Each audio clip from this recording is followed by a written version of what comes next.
तो hello friends, स्वागत है आपका मेरे इस चैनल पे। मैं इस वीडियो में आप लोग को बताऊंगा रॉबिन्स की परिभाषा क्या है अर्थशास्त्र को लेकर, और अर्थशास्त्रियों ने जो रॉबिन्स की परिभाषा का जो आलोचनाएं की हैं वो मैं इस वीडियो में आप लोग को बताऊंगा, ठीक है।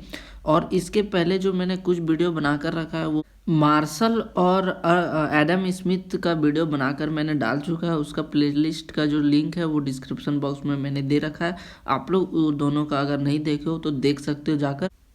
रॉबिन की परिभाषा को स्टार्ट करेंगे। चयन का तर्कशास्त्र जो है वो हम लोग आज पढ़ेंगे, इस वीडियो में पूरा का पूरा कवर करेंगे। तो जल्दी से जल्दी हम लोग स्टार्ट करते हैं, क्योंकि टाइम हम लोग का ज़्यादा लंबे हो जाता है, वीडियो थोड़ा लंबा हो जाता है, क्योंकि ये थोड़ा सा लंबा चैप्टर है और थोड़ा सा लंबा परिभाषा भी, ठीक है। तो हम लोग जल्दी से स्टार्ट करते हैं और ख़त्म करते हैं। प्रो रॉबिन्स ने अर्थशास्त्र की परिभाषा एक नए तरीके से दी। उन्होंने अर्थशास्त्र को सीमित साधनों का विज्ञान माना। उनके विचार में अभाव ही आर्थिक जीवन का मूल्य आधार है तथा चयन की समस्या इनकी मुख्य समस्या है। 1932 में रॉबिन्स ने सुप्रसिद्ध पुस्तक an easy of the nature and significance of economic science प्रकाशित हुई, जिसमें उन्होंने अर्थशास्त्र की परिभाषा इस प्रकार दी। अर्थशास्त्र वह विज्ञान है जो सादे एवं सीमित साधनों जिनका वैकल्पिक प्रयोग होता है के संबंध के रूप में मानव आचरण के अध्ययन करता है। इस प्रकार रॉबिन्स की परिभाषा मानव आचरण के उस पहलू पर आधारित है जिसके पहले वह अपनी अनंत आवश्यकताओं की पूर्ति करने के लिए सीमित साधनों का प्रयोग चयन के आधार पर करता है। यह चयन की समस्या केवल सामाजिक मनुष्य के लिए ही नहीं वरन समाज के बाहर एकांतवासी मनुष्य के लिए भी किया यह चयन की समस्या उत्पन्न होती है।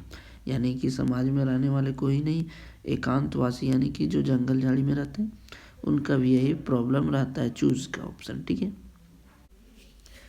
तो हम लोग अब देखेंगे रॉबिन्स की परिभाषा का मुख्य आधार क्या है। जो परिभाषा दिया है उसका मुख्य आधार क्या है, ठीक है। हम लोग स्टार्ट करते हैं। मनुष्य आचरण से संबंधित चुनाव का यह प्रश्न मानव जीवन के निम्नलिखित 4 तथ्यों पर आधारित है। दूसरे शब्दों में अगर बोले तो रॉबिन्स की परिभाषा जो है वो निम्नलिखित 4 आधार पर बांटा गया है। हम लोग देखते हैं पहला क्या है। मनुष्य की आवश्यकताएं या उद्देश्य असीमित है, यानी कि ह्यूमन वांट्स और नीड्स आर अनलिमिटेड। मनुष्य की एक आवश्यकता अनंत होती है, एक उनमें भिन्नता भी पाई जाती है, मतलब एक जैसा ही पाई जाती है।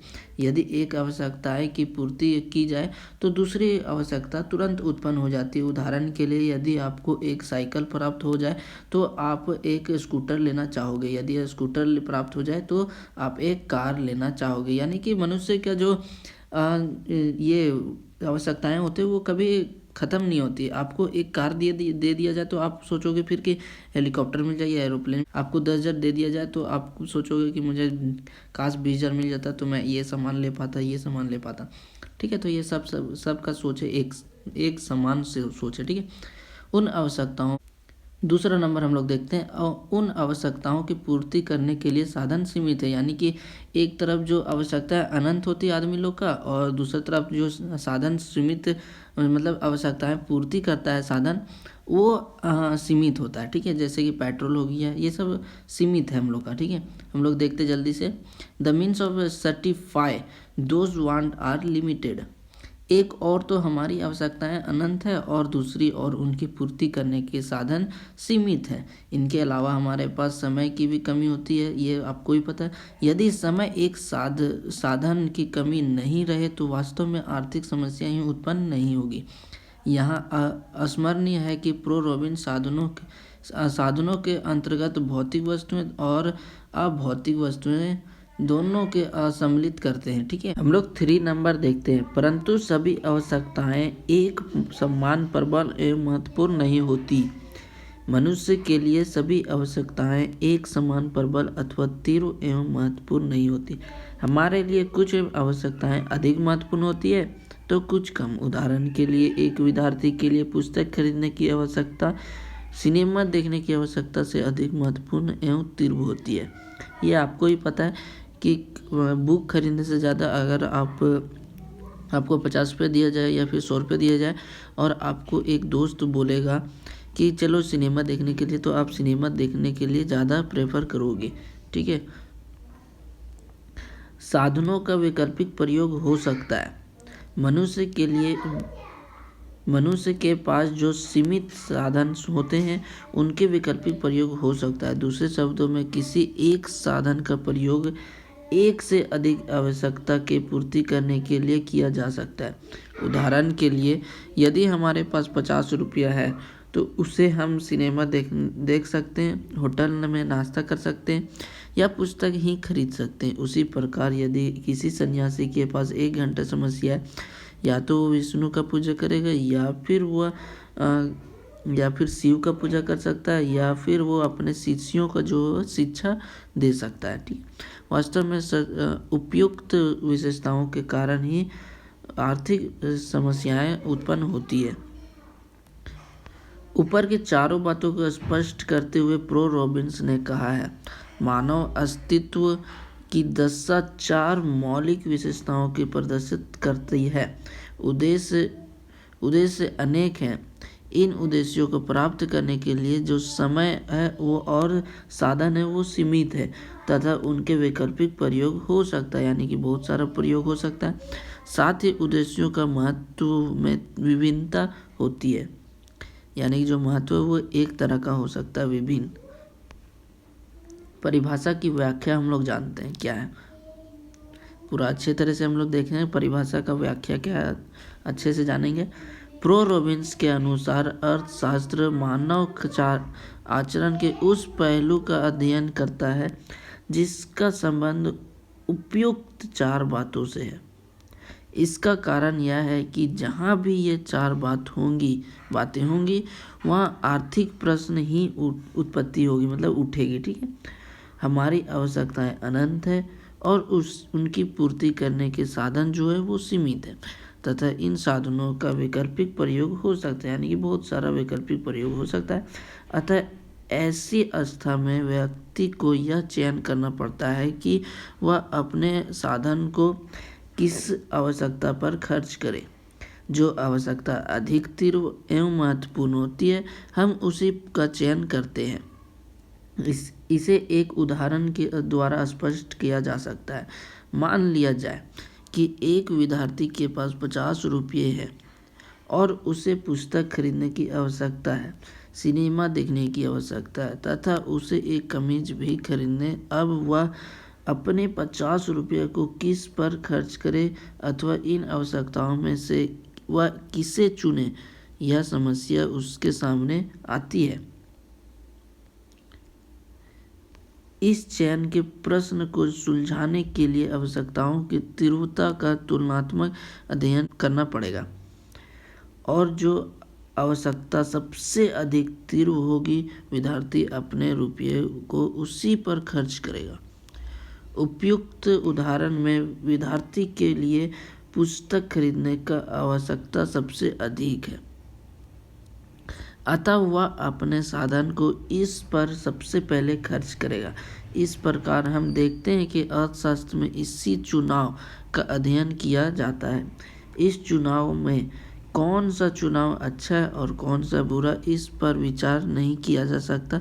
अच्छे बुरे का निर्णय नीति शास्त्र करता है। अच्छे बुरे का जो होता है वो नीति शास्त्र करता है, ना कि अर्थशास्त्र। अतः कहा गया है कि अर्थशास्त्र चयन का तर्कशास्त्र है। यह चयन का प्रश्न इसलिए उठता है क्योंकि हमारी आवश्यकताएं अनंत है तथा उनकी पूर्ति का साधन जो है वो हमारे पास कम है, यह साधन दुर्लभ है। इस प्रकार अर्थशास्त्र को दुर्लभ साधनों का विज्ञान भी कहा गया है। यह चयन की समस्या केवल सामाजिक मनुष्य के लिए ही नहीं वरन समाज के बाहर एकांतवासी मनुष्यों के लिए भी चयन की समस्या उत्पन्न होती है। यानी कि जो ये चूज करने का जो ऑप्शन है वो ना समाज के लिए ही नहीं, जो जंगल झाड़ में रहते हैं उनके लिए भी ये प्रॉब्लम आती है। शर्त जो है वो है केवल शर्त एक है, ठीक है, साधन सीमित होने चाहिए और उनका विभिन्न कार्यों के लिए प्रयोग होने चाहिए। यानी कि जैसे कि 50 रुपया तो उनको खरीदने का बहुत सारा ऑप्शन रहना चाहिए। बिस्किट हो गया, कपड़ा हो गया, ये सब खरीदने का जो चूज़ है वो बहुत सारे होने चाहिए और सीमित रहना चाहिए 85 ही रुपया, ठीक है। तो ये समस्या उत्पन्न होती है। जहाँ भी ये बातें होंगी वहीं अर्थशास्त्र की आवश्यकता पड़ेगी। उदाहरण के लिए किसी साधु को 1 घंटे का समय है, उसमें वह शिव की पूजा कर सकता है या फिर विष्णु की पूजा कर सकता है या अपने शिष्यों का उद्देश्य दे सकता है। ऐसी अवस्था में मान लिया जाए कि वह शिव है तो वह 1 घंटे के लिए शिव की पूजा करने का चयन करेगा या निर्णय लेगा, क्योंकि शिव का पूजा करना उसके लिए सबसे अधिक महत्वपूर्ण है। इस प्रकार मनुष्य चाहे समाज के अंदर रहे या बाहर रहे, उसे अर्थशास्त्र की आवश्यकता पड़ती है, या दूसरे शब्दों में उसके लिए चयन का प्रश्न उठता है। इस प्रकार हम कह सकते हैं कि अर्थशास्त्र निश्चय ही चयन का तर्कशास्त्र है। प्रो रॉबिन्स की परिभाषा से यह स्पष्ट हो जाता है कि उन्होंने अर्थशास्त्र को एक यथार्थवादी विज्ञान पॉजिटिव साइंस माना है, न कि आदर्शवादी विज्ञान नॉर्मेटिव साइंस। उन्होंने अर्थशास्त्र में आर्थिक एवं गैर आर्थिक क्रियाओं तथा भौतिक एवं अभौतिक साधनों के बीच के अंतर को समाप्त कर दिया है। प्रो रॉबिन्स की परिभाषा वर्गीकरणीय ना होकर विश्लेषणात्मक है और इसलिए यह अधिक यथार्थ है एवं तार्किक दृष्टिकोण से परिपूर्ण है। इस प्रकार प्रो रॉबिन्स ने मार्शल की अनेक त्रुटियों का समाप्त करने की चेष्टा की है। मुख्य विशेषताएं। प्रो रॉबिन्स की परिभाषा की मुख्य विशेषताएं निम्नलिखित हैं। पहला, इस परिभाषा के आधार पर अर्थशास्त्र का क्षेत्र बहुत ही व्यापक हो जाता है। रॉबिन्स के अनुसार अर्थशास्त्र का सामान्य संबंध मानव व्यवहार ह्यूमन बिहेवियर से है, न कि केवल सामाजिक व्यवहार यानी कि सोशल बिहेवियर से है। दूसरा नंबर, रॉबिन्स के अनुसार अर्थशास्त्र एक यथार्थवादी विज्ञान है, न कि आदर्शवादी विज्ञान है। तीसरा नंबर हम लोग देखते हैं, रॉबिन्स की परिभाषा वर्गीकरणीय ना होकर विश्लेषणात्मक है। चौथा नंबर, रॉबिन्स के अनुसार अर्थशास्त्र के नियम सर्वव्यापी होते हैं, जो पूंजीवादी एवं समाजवादी दोनों प्रकार के अर्थव्यवस्थाओं में समान रूप से लागू होते हैं। रॉबिन्स के अनुसार अर्थशास्त्र का संबंध मनुष्य के आचरण के एक पहलू यानी चुनाव करने चूज मेकिंग से है। दूसरे शब्दों में अर्थशास्त्र चयन का तर्कशास्त्र है। दोस्तों, ये वीडियो काफ़ी ज़्यादा लंबा हो जाएगा, जिसके कारण मैं रॉबिन्स के जो परिभाषा का आलोचनाएँ हैं वो नेक्स्ट वीडियो में बताऊंगा, क्योंकि ये वीडियो काफ़ी ज़्यादा लंबा हो जाएगा।